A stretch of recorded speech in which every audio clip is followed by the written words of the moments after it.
ഈ വികാരം വ്രണപ്പെടാത്ത ഒരു പ്രത്യേകതരം മതേതരത്വം നമ്മുടെ നാട്ടിലെ ജനങ്ങളൊന്ന് ശ്രദ്ധിക്കണം. നിങ്ങൾ ഈ അടുത്ത ദിവസങ്ങളിൽ കേട്ട് കാണും. പോറ്റിയെ കേറ്റി എന്നുള്ള അയ്യപ്പന്റെ ശരണം വിളി അറിയാലോ. പരിപാവനമായിട്ടുള്ള ഹിന്ദു വിശ്വാസ പ്രകാരം അവരുടെ വലിയ ആരാധനാമൂർത്തിയായിട്ടുള്ള ശബരിമല അയ്യപ്പന്റെ ഏറ്റവും പവിത്രമായ ഒന്നാണ് ശരണം വിളി എന്ന് പറയുന്നത്. ആ ശരണം വിളിയെ ഒരു മുസ്ലിം നാമധാരിയും ലീഗ് പ്രവർത്തകനായിട്ടുള്ള GP കുഞ്ഞഹമ്മദ് ഖത്തറിലിരുന്ന് ഒരു പാരഡി തയ്യാറാക്കുകയാണ്. ആ പാരഡി തയ്യാറാക്കിയിട്ട് അദ്ദേഹം കോൺഗ്രസിനും ലീഗുകാർക്കും വേണ്ടിയും രാഷ്ട്രീയ പ്രചരണത്തിന് വേണ്ടി കൊടുക്കുകയാണ്. അത് കേട്ടിട്ട് BJP എന്തിന് ഏതിനും ഹിന്ദു വികാരം പൊട്ടി ഒലിക്കാൻ വേണ്ടി ഇങ്ങനെ കുരു നിറഞ്ഞു നിൽക്കുന്നവരാണ്. ഇതുവരെ പൊട്ടുന്നത് നിങ്ങൾ കണ്ടു?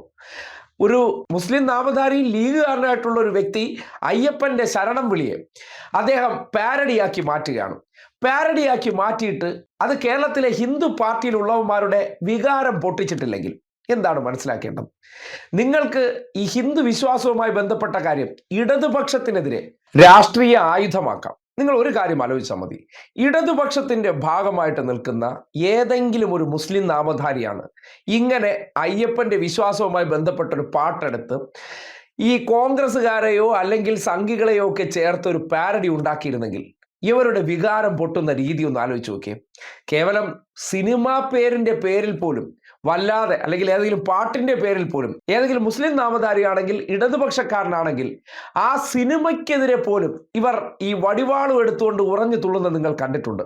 പക്ഷേ അവരുടെ രാഷ്ട്രീയ നേട്ടത്തിന് വേണ്ടി അയ്യപ്പന്റെ ശരണമെന്നല്ല, ഇനി സ്വർണം വേണമെങ്കിലും ഞാൻ പറഞ്ഞില്ലേ, ആ പോറ്റിയെ കൊണ്ടുവന്ന് എടുത്ത് പ്രചരണത്തിന് ഉപയോഗിച്ചാൽ ഇവർക്ക് ഒരു വിഷമവും ഉണ്ടാകില്ല. വിശ്വാസികളായിട്ടുള്ളവർ കാണേണ്ടതാണ്. അല്ലെങ്കിൽ അയ്യപ്പന്റെ പരിപാവനമായിട്ടുള്ള ജനങ്ങളുടെ വികാരമായിട്ടുള്ള ആ ശരണം വിളിയെ ഈ രീതിയിൽ വളരെയധികം വക്രീകരിച്ചിട്ടും അയ്യപ്പ ഭക്തരെന്ന് നാട്യം നടിക്കുന്ന, അയ്യപ്പൻ ഒരു വികാരമാണെന്ന് പറയുന്നവർക്ക് ഒരു പൊള്ളലേറ്റിട്ടില്ലെങ്കിൽ, അതൊരു വികാരത്തെ വ്രണപ്പെടുത്തിയിട്ടില്ലെങ്കിൽ ഇവരുടെ വികാരം എന്നത് സെലക്റ്റീവ് ആണോ അല്ലയോ? നിങ്ങളൊന്ന് ചിന്തിച്ചു നോക്കിയേ. അപ്പോൾ ലീഗ് അല്ലെങ്കിൽ മുസ്ലിം നാമധാരികൾക്ക് ഞങ്ങൾക്ക് വേണ്ടി രാഷ്ട്രീയ പ്രവർത്തനത്തിന് ഇതൊക്കെ ചെയ്യാം, പക്ഷേ ചിലരുടെ കാര്യത്തിൽ മാത്രമേ ഈ പ്രശ്നം ഉണ്ടാകത്തുള്ളൂ. അവിടെയാണ് നിങ്ങൾ മനസ്സിലാക്കേണ്ടത് പലതും കാപട്യമാണ്. ഇവർക്കൊക്കെ ഈ വിശ്വാസം എന്ന് പറഞ്ഞാൽ ഒരു തരം രാഷ്ട്രീയമാണ്. ഇവരുടെ മറ്റേ പണം ഉണ്ടാക്കുന്ന ഒരു രാഷ്ട്രീയം ഉണ്ടല്ലോ, ആ രാഷ്ട്രീയ കച്ചവടത്തിന് മതം എന്ന് പറയുന്നത് മറ്റൊരു രാഷ്ട്രീയ ഉപകരണമാണ്. ആ രാഷ്ട്രീയ ഉപകരണത്തെ അവരുടെ ആവശ്യാനുസരണം എടുത്ത് പ്രയോഗിക്കാൻ വേണ്ടിയാണ് നാട്ടുകാർക്കിടയിൽ വിശ്വാസം വികാരമായിട്ട് ഇവർ കത്തിച്ചു നിർത്തുന്നത്. അത് ലീഗിന്റെ കാര്യത്തിലാണെങ്കിലും BJPയുടെ കാര്യത്തിലാണെങ്കിലും സമാനമാണ്. ഈ വിഷയം ഇപ്പൊ നിങ്ങളൊന്ന് ആലോചിച്ച് നോക്കിയേ.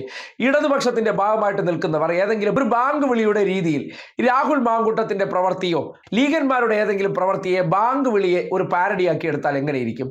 സഹിക്കാൻ പറ്റുമോ? എന്തൊരു വികാരത്തിന്റെ വ്രണപ്പെടലായേനെ കോൺഗ്രസ്സുകാരിൽ നിന്നും ഒപ്പം ലീഗന്മാരിൽ നിന്നൊക്കെ പുറത്തു വരുന്നത്.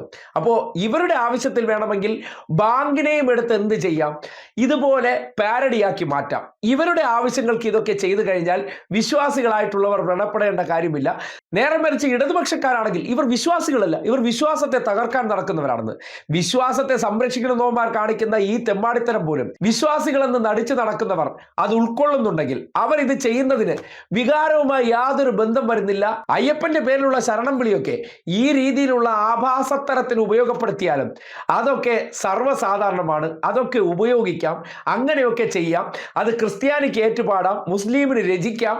അവരുടെ ഒരു പ്രത്യേകതരം മതേതരത്വം എന്നുള്ള നിലയ്ക്ക് അത് ഡൽഹിയിലെ പാർലമെന്റ് ഹൗസിന് മുന്നിൽ പോയിട്ട് ആ ശരണം വിളിയെ അവഹേളിച്ചാലും വേദനപ്പെടാത്ത, വ്രണപ്പെടാത്ത ഒരു പ്രത്യേക ആൾക്കാരാണെങ്കിൽ ഈ മതം എന്ന് പറയുന്നതും വിശ്വാസം എന്ന് പറയുന്നതും അയ്യപ്പൻ എന്നൊക്കെ പറയുന്നത് ഇവരുടെ ഒരു കച്ചവട ഉപകരണമാണോ അല്ലയോ എന്ന് നിങ്ങൾക്ക് ചിന്തിക്കാവുന്നതാണ്.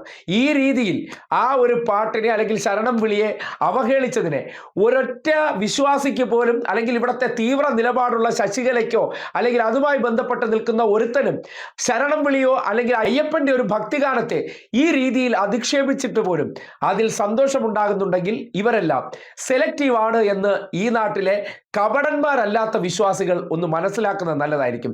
നിങ്ങൾ ഏറ്റുപാടുന്ന ഭക്തിഗാനത്തെ ഇവരുടെ ആവശ്യത്തിന് മാത്രമേ ഉപയോഗിക്കാൻ പാടുള്ളൂ. മറ്റാരെങ്കിലും ഉപയോഗിച്ചാൽ ഇതാ ഞങ്ങളുടെ ഹിന്ദു വിശ്വാസം തകർക്കാൻ വേണ്ടി ഇവർ ഇറങ്ങിയേ എന്നുള്ള പ്രചരണത്തിന് വേണ്ടി ഒരു പ്രത്യേക സ്ലീപ്പിംഗ് സെൽസ് ഉടനടി ഈ നാട്ടിൽ ഉണർന്നു വരുന്നത് നിങ്ങൾക്ക് കാണാം. ഇപ്പോൾ ആ സ്ലീപ്പിംഗ് സെൽസ് അത് ആഘോഷിച്ചുകൊണ്ടും അതിനെ പിന്തുണച്ചുകൊണ്ടും നിശബ്ദമായി ഇരിക്കുമ്പോൾ എന്താണ് ഇവരുടെ ഹിഡൻ അജണ്ട എന്ന് നാട്ടുകാർ മനസ്സിലാക്കണം.